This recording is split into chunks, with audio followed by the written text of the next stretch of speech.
لا إله إلا الله محمد رسول الله عليه صلاة الله وآله والأحبة. Assalamualaikum warahmatullahi wabarakatuh.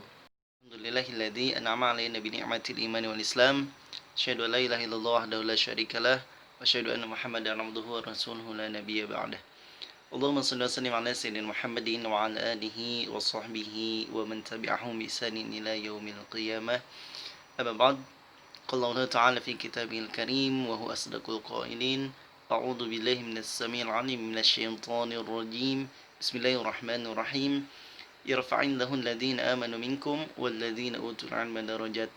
Al-ayah. Wa qala Nabi sallallahu alaihi wasallam, talabul 'ilmi fardhatun 'ala kulli muslim. Alhamdulillah teman-teman, puji syukur marilah kita panjatkan kehadirat Allah Subhanahu wa taala.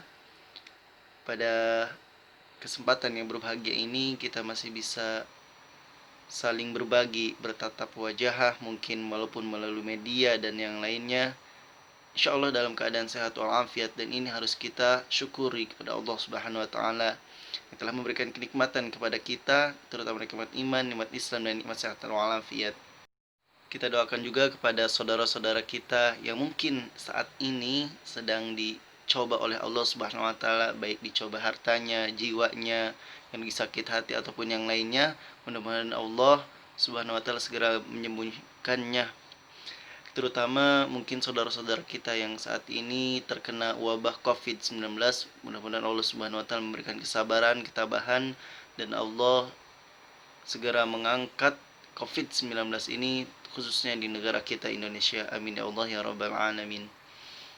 Tak lupa kita harus curahkan kepada junjungan suri dan alam, yakni baginda Nabi Allah Muhammad sallallahu alaihi wasallam, karena dengan segala kemampuan beliau, dengan manajemen dakwah, Nabi Muhammad SAW mampu membawa umat manusia dari zaman kegelapan hingga zaman terang benderang saat ini. Alhamdulillahirabbil alamin, dengan izin Allah juga tentunya. Video kali ini yaitu bertema vlog ya, insyaallah kita akan sama-sama berbagi terkait manajemen pendidikan, khususnya manajemen pendidikan Islam. Bulan Juni ini 2020, wabah COVID-19 masih marak di Indonesia. Bahkan angka positif dan angka kematian pun masih meningkat. Dan itu informasi-informasi dari lembaga-lembaga yang bertanggung jawab menangani COVID-19 ini.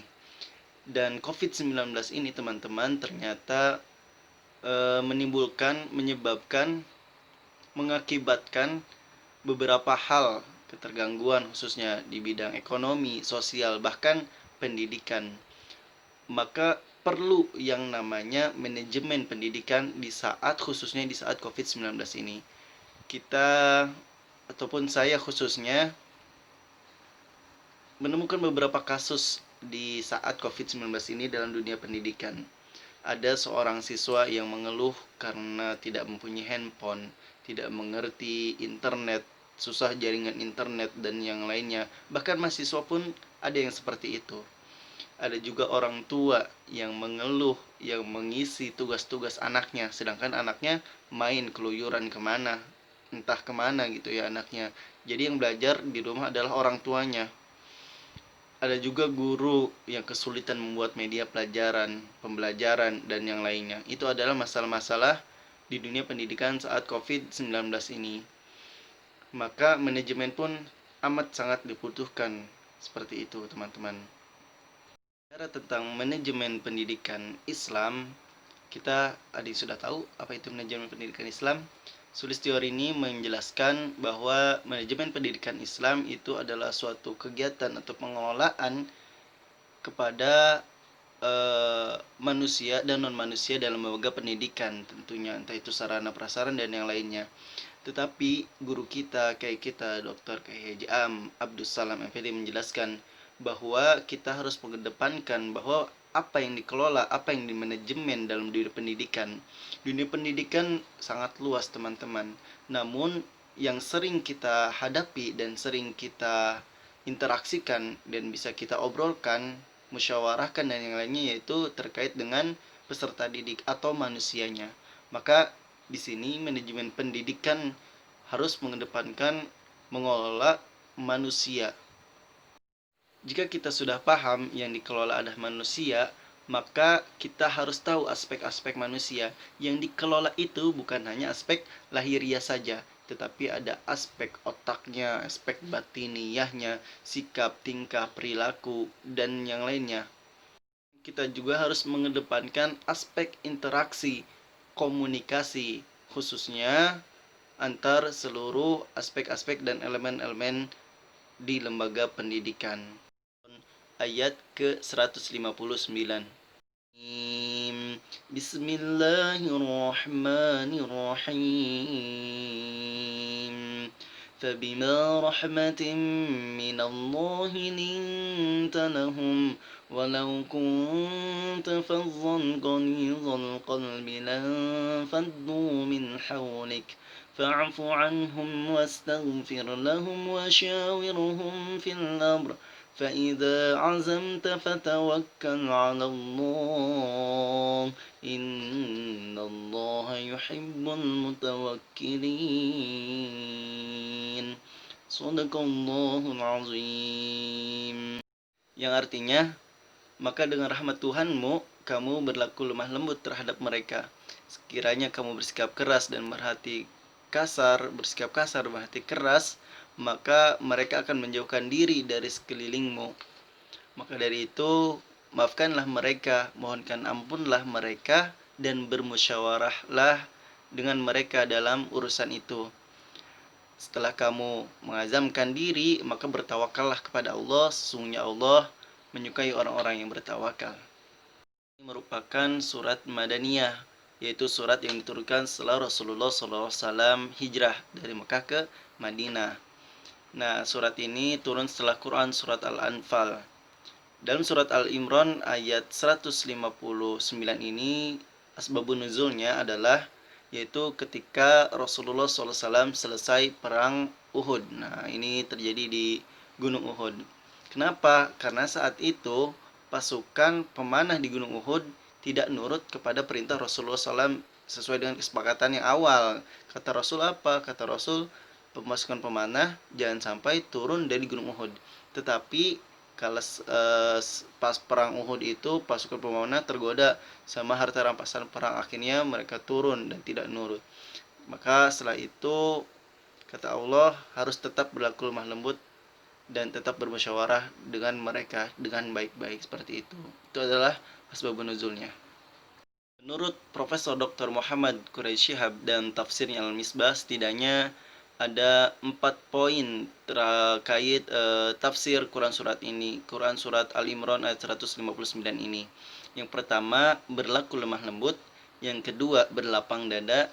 Yang ketiga, hindari sikap egois. Dan yang keempat adalah bertawakal kepada Allah Subhanahu wa taala.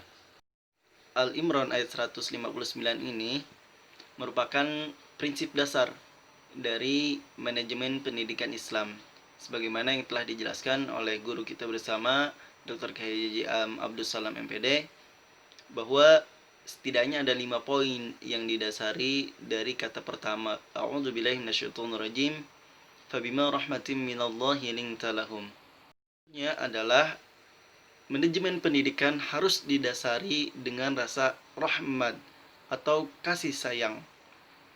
Allah pernah berfirman, rahmati wasi'atun kulla syai'. Rahmatku amat luas, meliputi segala sesuatu.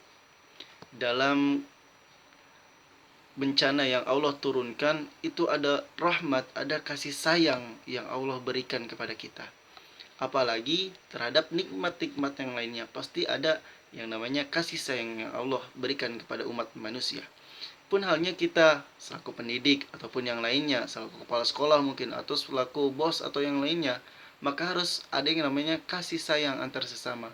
Contoh, seorang pendidik ketika memberi hukuman, maka berikan atas dasar rasa kasih sayang. Ketika memberi nilai, maka harus ditambahkan, karena itu adalah bentuk kasih sayang. Nah, tips memberi nilai untuk para pendidik nantinya ya, jangan pelit-pelit, jangan. Karena apa? Ketika kita memberikan nilai terlalu besar misalkan, itu adalah sodakoh. Adapun kalau kita kecil dan tidak sesuai dengan realita atau faktanya gimana, maka itu adalah zalim. Maka di situ peran penting rahmat atau kasih sayang dalam manajemen pendidikan Islam.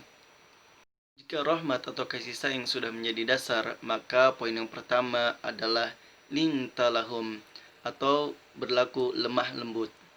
Nah, kita bayangkan teman-teman semuanya, jika dalam dunia pendidikan kasih sayang sudah terbangun, maka lemah lembut akan kita tunjukkan, akan kita tampilkan kepada para peserta didik dan elemen-elemen yang lain, entah itu kepada tukang sapu, entah tukang bersih-bersih yang lainnya. Maka lembut, lemah lembut akan selalu tampil dalam diri kita. Jadikan lemah lembut ini bukan hanya sandiwara. Jadi kebanyakan mungkin dunia pendidikan ya adalah dunia sandiwara, maka jangan jadikan itu sebagai dunia sandiwara.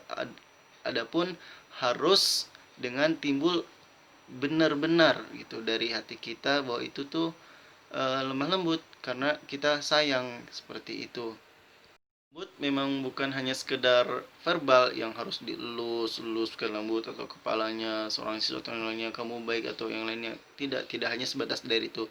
Tapi bagaimana caranya kita menyenangkan lawan bicara kita.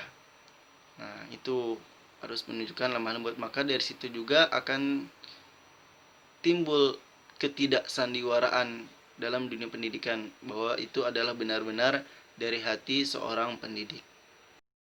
Yang kedua, poin yang kedua adalah setelah kita tumbuh rasa kasih sayang, maka akan tumbuh poin pertama lintalahum. Yang kedua adalah fa'fu anhum, maka maafkanlah mereka. Jika terjemahnya seperti itu, maka makna luasnya adalah kita harus berlapang dada. Apa artinya? Kita selaku pendidik ataupun peserta didik ataupun elemen yang lainnya harus selalu melihat seseorang atau sesuatu dari hal yang positif dan kontribusinya mereka terhadap kita. Maka apa yang akan terjadi? Maka di situ akan timbul rasa saling menghormati dan menghargai antar sesama. Sebaliknya, jika kita hanya melihat atau berpandangan dari hal-hal yang negatif saja, maka kita akan kesulitan mencari teman, kesulitan dalam bersosialisasi satu dengan yang lainnya. Walaupun mungkin memang ada hal-hal yang negatif dari teman kita, dan kita juga harus pahami bahwa semua manusia ada sisi positif dan negatifnya. Maka kita harus cari dan selalu berpandangan dari hal-hal yang positif dan kontribusinya terhadap kita atau terhadap lingkungan, bukan hanya kita tentunya. Yang ketiga yaitu wastaghfir lahum. Jika diterjemahkan, maka dan mohonkanlah ampunan kepada mereka. Tapi makna lebih luasnya bukan hanya sekedar mohon ampunan saja. Bahwa wastaghfir lahum ini bermakna bahwa kita ada keinginan orang lain lebih baik lagi daripada kita ataupun dari diri dia sebelumnya. Ada keinginan dari diri kita agar orang lain lebih baik lagi. Maka ini pun tidak hanya sekedar verbal saja, harus ditunjukkan secara verbal, ataupun kita juga harus membawanya kepada non-verbal, yaitu kita bawa dalam doa. Dan kita harus pahami teman-teman bahwa mencerdaskan seseorang ataupun yang membuat seseorang berubah bukan hanya sebatas usaha manusia itu sendiri atau teman-temannya atau lingkungannya, karena ada peran penting, yaitu harus adanya doa wastaghfir lahum, mohonkanlah ampun mereka. Nah, ini maknanya lebih dalam lagi, sebatas hanya memohon ampun secara doa, tapi juga harus dengan ada keinginan dalam diri kita bahwa orang lain supaya lebih baik dari sebelumnya. Kemudian poin yang keempat adalah wasyawiruhum, dan bermusyawarahlah dengan mereka. Maksudnya apa? Bermusyawarah di sini merupakan suatu pengakuan dan penghargaan terhadap eksistensi setiap orang yang terlibat dalam dunia pendidikan, khususnya di manajemen pendidikan Islam. Kita bisa tanya pendapat yang lain, kita bisa minta saran-saran yang lain, dan itu merupakan bentuk pengakuan kita sebagai pemimpin atau seorang pendidik adanya orang lain. Seperti itu. Misal apa masalahnya, apa kendalanya, apa yang bisa kita bantu, itu harus ditanyakan. Efeknya apa? Sehingga nanti tidak ada lagi tuntutan-tuntutan yang terlalu banyak dari setiap orang. Karena sebelumnya sudah ada obrolan ataupun sudah dimusyawarahkan bagaimana baiknya, bagaimana solusinya, itu sudah ada sebelum-sebelumnya dimusyawarahkan. Nah, ini adalah musyawarah sebagai bentuk pengakuan terhadap adanya eksistensi seseorang. Jadi seseorang itu tidak merasa diabaikan dan merasa diakui bahwa dia dibutuhkan dalam manajemen pendidikan Islam. Banyak lagi Al-Qurannya, maka ada lagi adab-adab sopan santun, perkataan-perkataan, ada qaulan karima, qaulan sadida, qaulan azima, qaulan ma'rufa, dan yang lainnya, qaul-qaul yang lainnya, perkataan-perkataan yang lainnya. Ini amat sungguh luar biasa bahwa Al-Quran sudah mencakup seluruhnya, khususnya terkait manajemen pendidikan ini, yang diturunkan satu ayat saja di Quran Surat Al-Imran ayat 159 ini maknanya sudah amat luar biasa. Nah, poin yang terakhir atau poin yang kelima yaitu fa'idza azamta fatawakkal 'ala Allah. Apabila kamu sudah berazam, maka bertawakallah kepada Allah. Bukan hanya berazam, berniat dan yang lainnya. Maknanya adalah apabila sudah merencanakan sesuatu, memanajemen sesuatu, semuanya tetap harus kita gantungkan kepada Allah Subhanahu wa taala yang maha segalanya.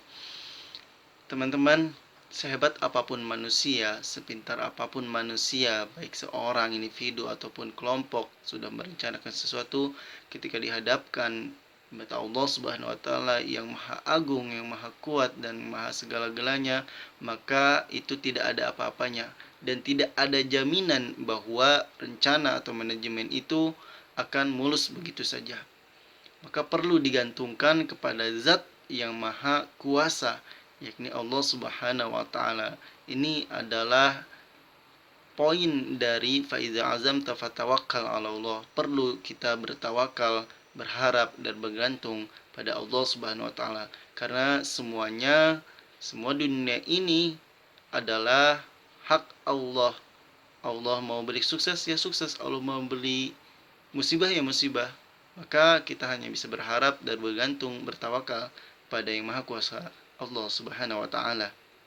Mungkin itu 5 poin yang didasari dengan rasa rahmat atau kasih sayang diberikan oleh Allah Subhanahu wa taala kepada seluruh umat manusia, akan melahirkan 5 poin yang diturunkan dari Quran Surat Al-Imran ayat 159. Yang pertama adalah lintalahum, berlaku lemah lembut. Yang kedua adalah fa'fu anhum, saling memaafkan mereka, berlapang dada. Yang ketiga ada wastaghfir lahum, ada keinginan orang lain berbuat baik dengan memohonkan ampun. Yang keempat adalah wasyawirhum, bermusyawarah sebagai bentuk pengakuan eksistensi seseorang atau orang lain dalam manajemen pendidikan Islam. Dan yang terakhir adalah bertawakal kepada Allah Subhanahu wa taala sebagai bentuk pengakuan bahwa manusia di hadapan Allah bukanlah apa-apa. Mudah-mudahan sedikit obrolan kita pada kesempatan kali ini menambahkan wawasan kepada kita, menambahkan ilmu kepada kita, dan mudah-mudahan bermanfaat khususnya bagi saya pribadi dan umumnya bagi yang melihat ataupun yang nge-share, like, komen, dan yang lainnya. Segala sesuatu yang membangun demi lebih baik lagi, silahkan dikritik, disarankan untuk komentarnya dan yang lainnya. Akhir, mudah-mudahan sekali lagi COVID-19 ini segera Allah angkat negara kita, dan mudah-mudahan saudara-saudara kita, teman-teman kita yang terpapar atau sudah positif segera disembuhkan oleh Allah Subhanahu wa taala. Amin ya Allah ya rabbal alamin. Mungkin ini saja yang dapat saya sampaikan, kurang lebihnya mohon dimaafkan. Wabillahi taufiq wal hidayah wal inayah. Assalamualaikum warahmatullahi wabarakatuh. لا إله إلا الله محمد رسول الله عليه صلاة الله وآله والأحبة. لا إله إلا الله محمد رسول الله عليه صلاة الله وآله والأحبة.